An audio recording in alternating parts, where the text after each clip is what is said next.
ये देखो, अब हम क्या करते हैं, अब हम बात करते हैं एक स्पेशल पॉइंट की, किस में, सिंपल क्यूबॉइडल में। फिर से डायग्राम बना लेते हैं। ये है बेसमेंट मेम्ब्रेन, बाइलेयर्ड होती है, 2 लेयर्स होती हैं इसमें। कौन कौन सी?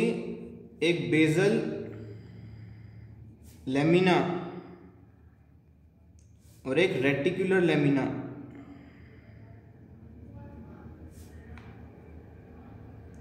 जो कनेक्टिव टिश्यू की तरफ है दैट इज रेटिकुलर लेमिना, जो एपिथेलियल टिश्यू की तरफ है that is basal lamina. Basement membrane की 2 लेयर्स होती हैं, ऊपर वाली एपिथेलियल टिश्यू होती है, नीचे वाली कनेक्टिव टिश्यू होती है। ये बना दिया हमने वापस से क्यूबॉइडल सेल्स, क्योंकि हम क्यूबॉइडल का ही एक पॉइंट पढ़ने वाले हैं। ये राउंड न्यूक्लियस होता है क्यूबॉइडल सेल्स का। ये डायग्राम आपको बनाना आना चाहिए। अब देखो, अगर क्यूबॉइडल सेल्स का फंक्शन हो जहां पर उनको सिक्रीशन और एब्जॉर्प्शन का फंक्शन हो, तो उनको सरफेस एरिया ज़्यादा चाहिए। तो ये जो प्लाज्मा मेम्ब्रेन होती है ना, ये प्लाज्मा मेम्ब्रेन ऐसे माइक्रोविलाई क्रिएट करती है, जिससे सरफेस एरिया बढ़ जाता है। इन सरफेस एरिया बढ़ने वाली स्ट्रक्चर्स को ही माइक्रोविलाई बोला। ये क्या है? माइक्रोविलाई। क्या फंक्शन है इनका? इंक्रीज, यहां लिख देता हूं, माइक्रोविलाई का फंक्शन है इंक्रीज सरफेस एरिया।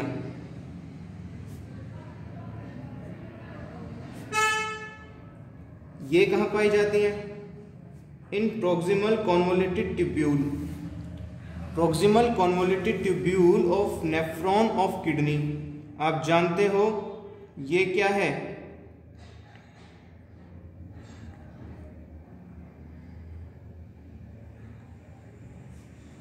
अगर मैं इस तरह से इसको स्ट्रक्चर बना रहा हूं, ये क्या आप इसको पहचान पा रहे हो क्या स्ट्रक्चर है?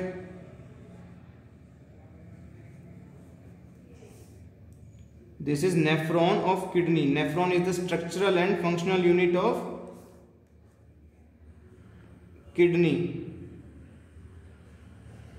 अच्छा, यहां पे बोमेन्स कैप्सूल थोड़ा छोटा बन गया, कोई बात नहीं। यहां पर देख लो,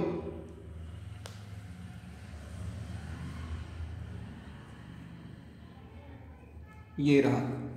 इसमें एफरेंट आर्टीरियल आती है और इफरेंट आर्टीरियल जाती है, तो यहाँ पे क्या बन जाता है? ग्लोमेरुलस। तो पीसीटी इसको बोलते हैं। ये लूप ऑफ हेनले होता है, LOH loop of Henle. This is PCT proximal convoluted tubule, this is DCT distal convoluted tubule and this is collecting duct. ये होता है ग्लोमेरुलस और इसको बोलते हैं Bowman's capsule. This is glomerulus and this structure, outer structure is Bowman's capsule. So PCT में तो क्या प्रेजेंट है? Brush bordered cuboidal epithelium. इसको क्या बोलते हैं? This is above structure is brush bordered simple cuboidal epithelium.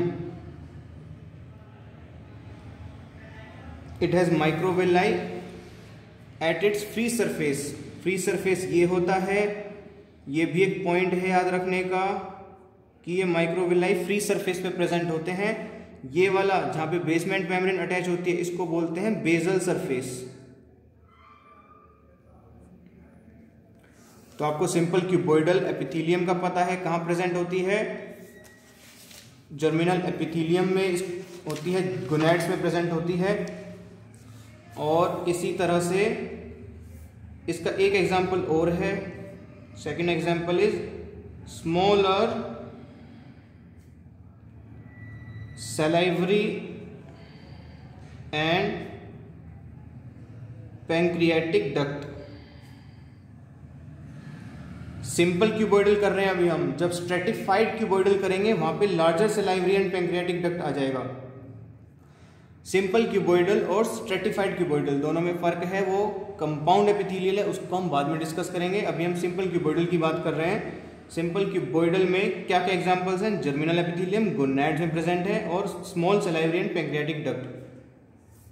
अब जब सिंपल क्यूबॉइडल में आपके ब्रश बॉर्डर्ड अपीयरेंस आए, मींस एक होता है ना कॉम कंघा, ये ब्रश बॉर्डर जैसे स्ट्रक्चर आती है, जैसे कंघा होता है ऐसे, इसमें उसके कांटे होते हैं, तो ऐसा ये कंघे में इस तरह की स्ट्रक्चर आती है सेल में, तो इसको बोलते हैं ब्रश बॉर्डर्ड, इसीलिए इसका नाम है ब्रश बॉर्डर्ड।